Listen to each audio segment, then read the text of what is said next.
student, welcome to our channel Vertex Tutorials. I am Nutan, your chemistry tutor. तो previous lecture में आपने देखा है the classification of haloalkane and haloarene. The further classification we'll do now, that is based on the hybridization of carbon which is bonded to our halogen atom. Okay तो सबसे पहले आपके mind में आया होगा कि हाइब्रिडाइजेशन होता क्या है. ठीक है, तो ये जो हाइब्रिडाइजेशन होता है, so this hybridization is called as formation of new atomic orbital of same energy.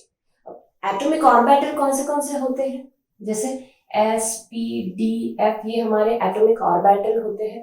ये जब मिक्स होते हैं, जब newly form atomic orbital is called as hybridization. तो कार्बन जो होता है it can undergone sp3 hybridization, sp2 hybridization and sp hybridization. Okay, तो इसको आपको याद रखना है, इसको नोट करके रखो आप लोग. sp3 हाइब्रिडाइजेशन कहाँ पे होता है, जहां पे सिंगल बॉन्ड होता है वहां पे sp3 हाइब्रिडाइजेशन होता है. डबल बॉन्ड जहां पे होता है दैट इज sp2 हाइब्रिडाइजेशन, और जहां पे ट्रिपल बॉन्ड होगा वहां पे sp हाइब्रिडाइजेशन होता है. तो एक्चुअली हाइब्रिडाइजेशन होता कैसे है ये हम नेक्स्ट लेक्चर्स में देखेंगे कि how to generate different atomic orbital of equal energy levels.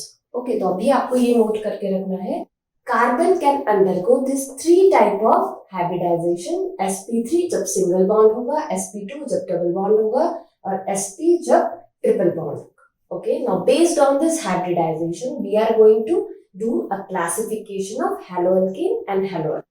Okay guys, तो हम लोग अभी देखेंगे the first classification when our carbon is sp3 hybridize. आपको याद रखना है, जब कार्बन sp3 हाइब्रिडाइज होता है वो बनाता है सिंगल बॉन्ड. ओके, तो उसके तीन क्लासिफिकेशन है. पहला क्लासिफिकेशन है अल्किल हैलाइड. तो देखो एक एग्जांपल लेते हैं हम लोग अल्किल हैलाइड का. जैसे ये हो गया हमारा example. So the halogen atom is attached to that carbon which is sp3 hybridize, क्योंकि सभी जगह क्या है, सिंगल बॉन्ड है. दूसरा क्लासिफिकेशन हम देखते हैं that is allylic carbon. Okay, तो ये एलिलिक कार्बन होता क्या है उसके बारे में देखेंगे हम लोग. So will take one example.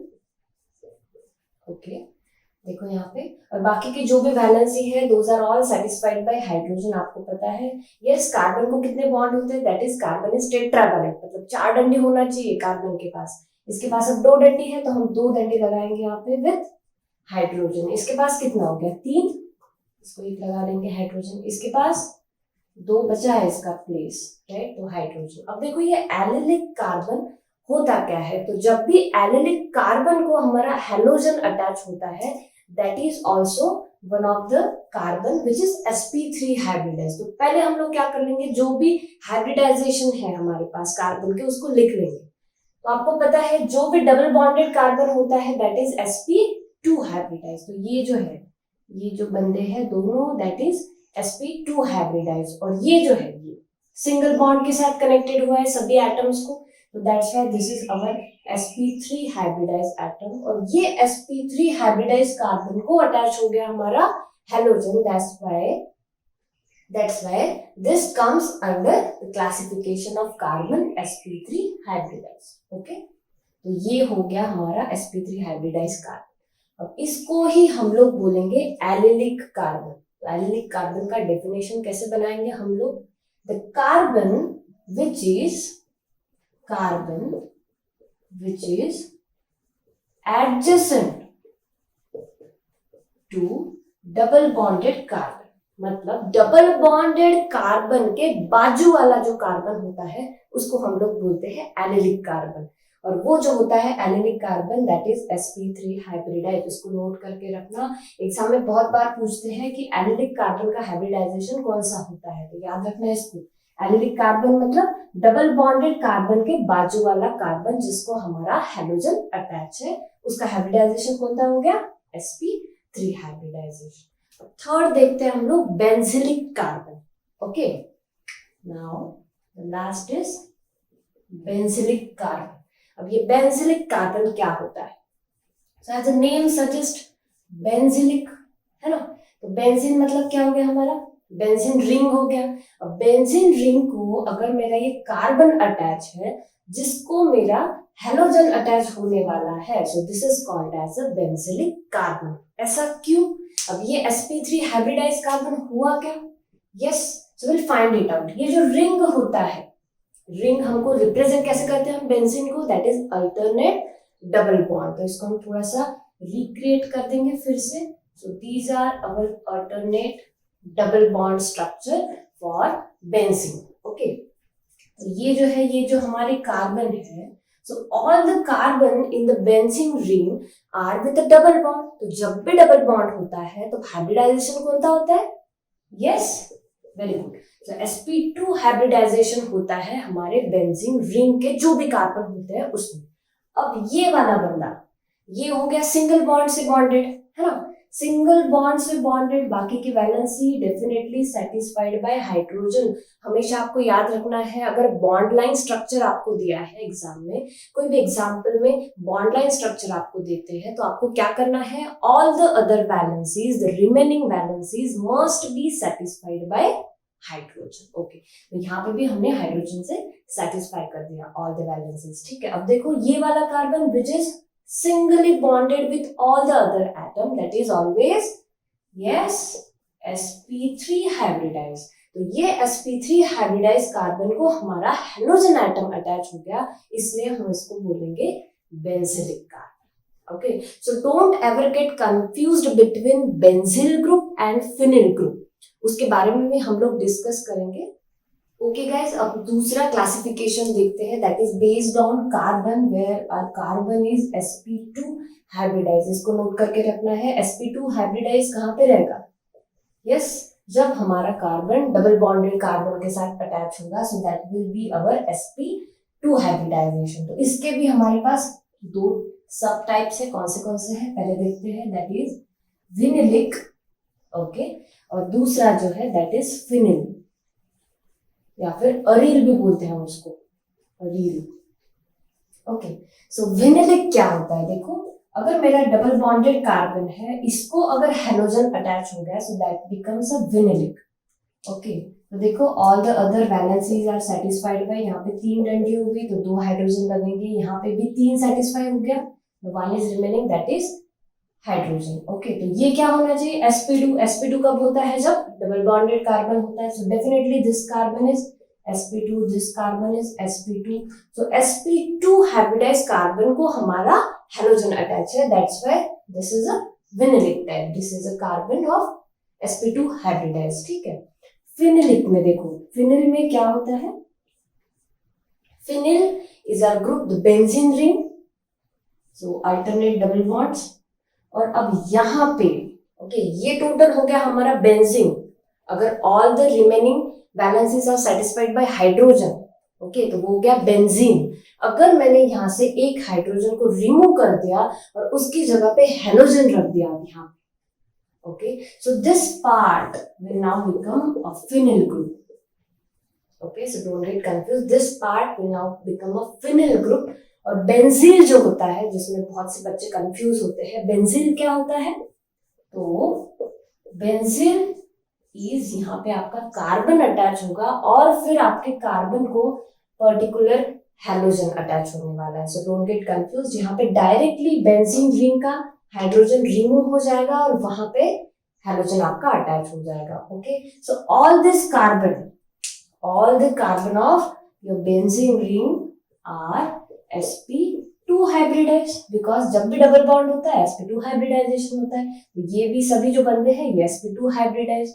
sp2 hybridisation को अगर हेलोजन हमारा अटैच हो गया, so that comes under this classification. तो ये भी हमने अभी देखा है। ओके, अब हम देखेंगे third classification, when our carbon is sp hybridize. sp hybridize क्या होता है? जब हमारे कार्बन ट्रिपल बॉन्ड के साथ बॉन्डेड होता है कार्बन के साथ। देखो हम एग्जांपल लेते हैं, so this is our example, all the other valencies must be satisfied by hydrogen, इसके पास 3 डंडी हो गई, एक डंडी को दे देंगे हम हाइड्रोजन, टोटल टेट्रावैलेंट हो गया।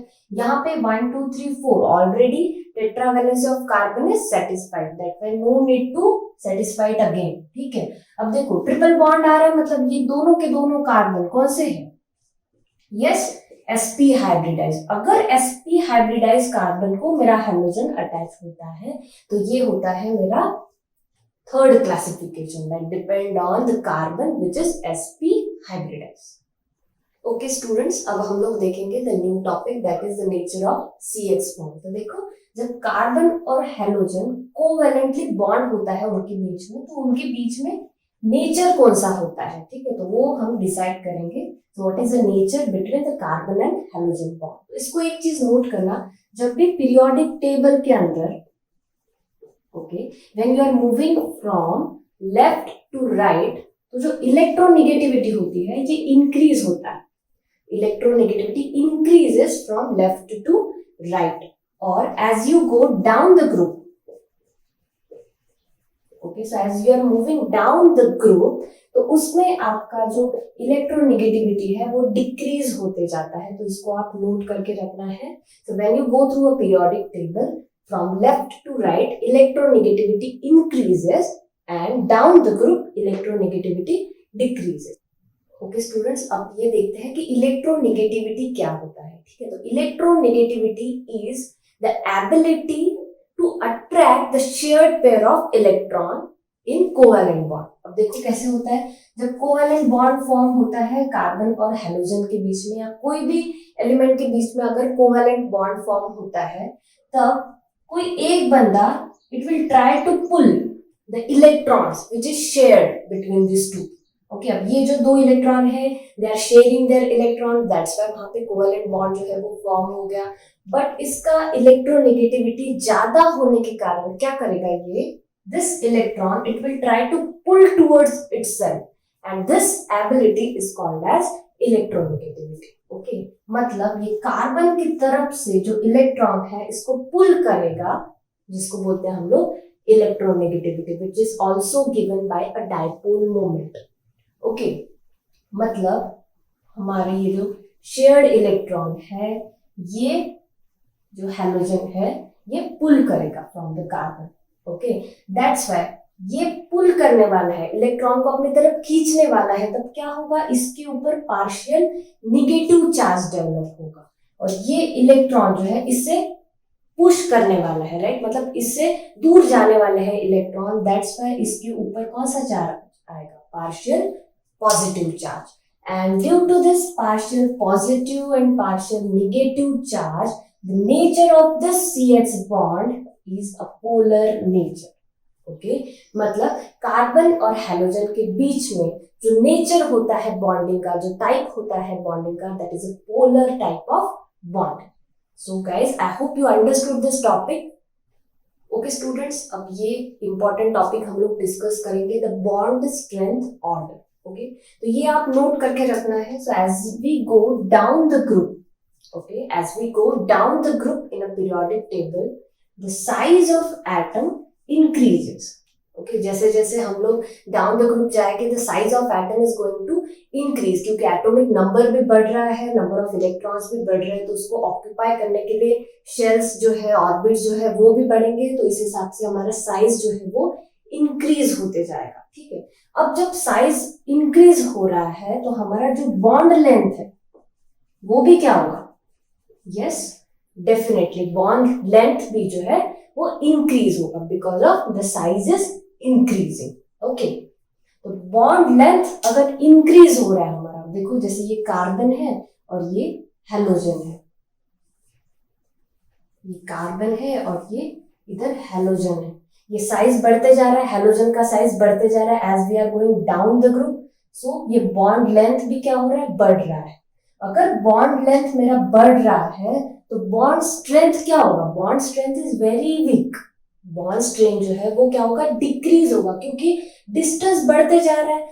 ओके, देखो यहाँ पे जैसे साइज हमारा है वो क्या हो रहा है, size is increasing as we are going down the group, और जो ये बॉन्ड लेंथ है ये हो रहा है इंक्रीज। तो जब बॉन्ड लेंथ इंक्रीज होता है तो बॉन्ड स्ट्रेंथ क्या होता है, बॉन्ड स्ट्रेंथ इज डिक्रीजिंग। तो ये क्वेश्चन आपको एग्जाम में अगर पूछा तो बॉन्ड स्ट्रेंथ का ऑर्डर क्या है, from fluorine, chlorine, bromine to iodine, कैसे होता है? तो देखो यहाँ पे fluorine, chlorine, bromine and iodine. अगर ऐसा आपको क्वेश्चन में दिया है तो इसका ऑर्डर कैसे होगा? तो सबसे ज्यादा बॉन्ड स्ट्रेंथ किसका होगा? दिस वन, बिकॉज इसका साइज भी छोटा है। साइज छोटा होने के कारण उसका बॉन्ड लेंथ जो है वो कम होगा। बॉन्ड लेंथ कम होगा, डिस्टेंस अगर कम होगा तो अट्रैक्शन ज्यादा होगा, तो बॉन्ड स्ट्रेंथ जो है वो ज्यादा होगी। So that's why this is very very important. इसको नोट करके रखना है आपको। बॉन्ड स्ट्रेंथ क्या होते जाएगा?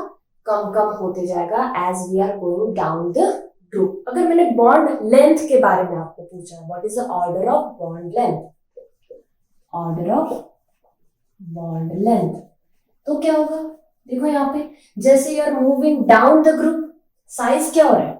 इंक्रीज हो रहा है। बॉन्ड लेंथ क्या हो रहा है? इंक्रीज हो रहा है। मतलब बॉन्ड लेंथ क्या होगा? इंक्रीज होगा। मतलब this is a order for a bond length, इसका बॉन्ड लेंथ सबसे ज्यादा होगा। और एक पॉइंट आपको नोट करके रखना है, जब बॉन्ड लेंथ ज्यादा है मतलब स्ट्रेंथ उसका क्या है? सबसे कम है।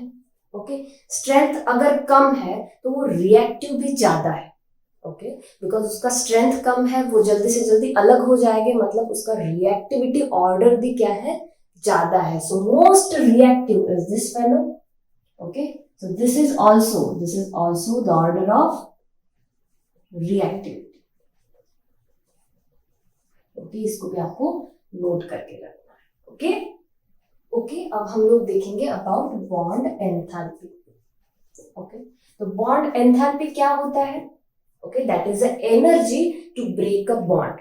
ओके, तो एक चीज आपको ध्यान में रखना है, अगर आपका बॉन्ड स्ट्रांग है तो आपको एनर्जी उसको ब्रेक करने के लिए ज्यादा लगेगा या फिर कम लगेगा? यस, ज्यादा लगेगा डेफिनेटली, क्योंकि आपका बॉन्ड जो है वो स्ट्रांग है। तो अगर मुझे इसका ऑर्डर लिखना है, ऑर्डर ऑफ बॉन्ड एंथैल्पी, तो यस, वीडियो को पॉज करो, ट्राई करो आप। ठीक है, तो देखो बॉन्ड एंथैल्पी का ऑर्डर हम कैसे लिखेंगे? सो दिस इज ओके, तो बताओ मुझे ऑर्डर हम कैसा लिखेंगे? The order of bond enthalpy, सबसे ज्यादा स्ट्रांग बॉन्ड किसका है? Yes, carbon and fluorine. तो डेफिनेटली इसका स्ट्रॉन्गेस्ट बॉन्ड है, तो इसको ब्रेक करने के लिए एनर्जी भी ज्यादा लगेगा। तो definitely this is the order of bond enthalpy. Okay okay, the last point is very very important, इसको आपको नोट करके रखना है, that is the order of dipole movement. What is dipole moment? Actually, it is a measure of a separation of charges. इसके बारे में हम पढ़ेंगे बाद में, तो अभी आपको इसको नोट करके रखना है। तो इसका जो ऑर्डर होता है, दैट ऑर्डर इज, सबसे पहले क्लोरीन है, फिर फ्लोरीन है, ब्रोमीन एंड देन आयोडीन। तो इसको आपको नोट करके रखना है, that is very very very important because this is a exception. Okay, तो इसको आप नोट करके रखो। ठीक है, ओके स्टूडेंट्स, अब हम वेरी इंपॉर्टेंट पॉइंट डिस्कस करेंगे, that is physical properties about melting point and boiling point. तो एक चीज जो आपको नोट करना है, that is as molecular mass increases, as a molecular mass increases, your boiling point or melting point increases. Okay, तो देखो मैं यहाँ पे लिखती हूँ, ये आपको उसका ऑर्डर फाइंड आउट करना है, आप ट्राई करो तब तक। Chlorine, fluorine, chlorine, bromine and iodine. Okay, तो मॉलिक्यूलर मास किसका सबसे बड़ा होता है? यस यस, डेफिनेटली आयोडीन का सबसे बड़ा होता है। और एक चीज आप नोट करके रखना है, as you are moving down the group, okay, as you are moving down the group, your molecular mass is increasing. Okay, मतलब आयोडीन का सबसे ज्यादा क्या होने वाला है? Molecular mass. तो जिसका मॉलिक्यूलर मास ज्यादा है उसका बॉइलिंग पॉइंट या मेल्टिंग पॉइंट ज्यादा है। So this is the order of melting point and boiling point for haloalkane. Okay okay students, अब हम लोग डिस्कस करेंगे आइसोमेरिज्म के बारे में। आइसोमेरिज्म क्या होता है? The same molecular formula but different structures. देखो मैं यहाँ पे एक एग्जांपल लेती हूँ. So consider here a bromine. Okay, so bromine is connected to this carbon. It is attached to primary carbon. Now a bromine is attached to secondary carbon. Yes, or now the bromine is attached to tertiary carbon. ठीक है. अब देखो ऐसे case में the number of carbon is very same. Bromine है वही attach हो रहा है, बट ये प्राइमरी है, ये सेकेंडरी है, टर्शियरी है, दिस ऑल आर आइसोमर्स. तो उस केस में हमारा जो मेल्टिंग पॉइंट या फिर बॉइलिंग पॉइंट का ऑर्डर होता है वो डिक्रीज होते जाता है. ओके, मतलब प्राइमरी का है वो सबसे ज्यादा होगा मेल्टिंग पॉइंट, उसके बाद सेकेंडरी का, उसके बाद टर्शियरी का. तो we can conclude that as branching increases, as यहाँ पे लिखते हैं as branching increases, your melting point or your boiling point decreases. Okay, तो यहाँ पे देखो एक सिंगल ब्रांच है, यहाँ पे सिंगल ओपन चेन स्ट्रक्चर जिसको हमारा ब्रोमीन कनेक्टेड है, तो इसका ब्रांचिंग सबसे कम है, या बोलेंगे हम यहाँ पे ब्रांचिंग ही नहीं है, तो इसलिए इसका बॉइलिंग पॉइंट या फिर मेल्टिंग पॉइंट ज्यादा है. अब यहाँ पे देखते हो ये जो ब्रोमीन इसको ये कार्बन को अटैच है, यहाँ से 2 ब्रांचेस निकल रही है, राइट. दैट्स व्हाई इसका जो बॉइलिंग पॉइंट है मेल्टिंग पॉइंट है ये थोड़ा सा कम होगा. यहाँ पे तो 3 ब्रांचेस यहाँ पे निकल रहे हैं, दैट्स व्हाई इसका मेल्टिंग पॉइंट या फिर बॉइलिंग पॉइंट सबसे कम होगा. ओके, अब हम फिजिकल प्रॉपर्टीज ऑफ अरेन्स देखते हैं. तो इसको आप नोट करके रखना, ये बहुत बार पूछा जाता है. Okay, so this is our benzene. मैंने क्या किया, यहाँ पे जो हाइड्रोजन था उसको रिप्लेस कर दिया CH3 के साथ, तो अब ये मेरा बन गया टोलुइन. ओके, तो ये बन गया टोलुइन. अब depend on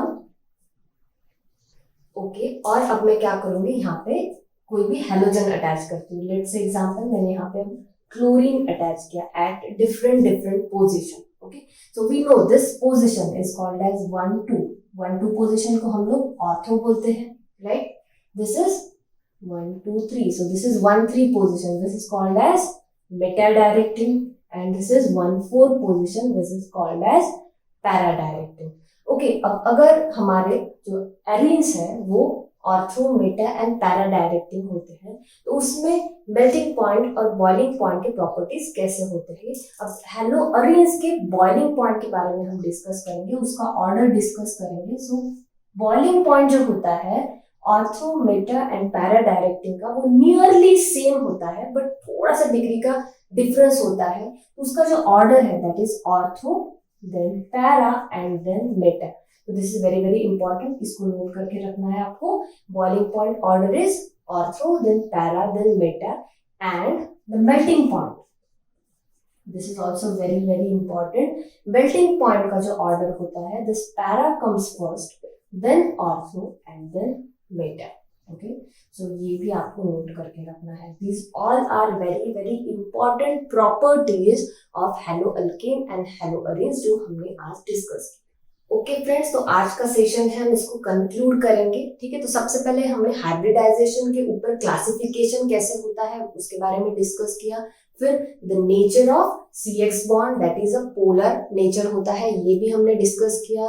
then different types of order, उसका जो क्रोनोलॉजी है वो भी हमने डिस्कस किया, उसको आपको नोट करके रखना है आपके बुक में. And then very important point is melting point and boiling point, the physical properties of haloalkanes and haloarenes, ये भी आज हमने ये सेशन में डिस्कस किया है. ठीक है, तो नेक्स्ट सेशन में हम लोग preparation strategies and some naming reactions of haloalkanes and haloarenes उसके बारे में डिस्कस करने वाले हैं. So please don't forget to watch my next video and get tuned with Vertex tutorials and keep liking, share and subscribe our channel and integrate your knowledge with Vertex Tutorials. Hope see you soon.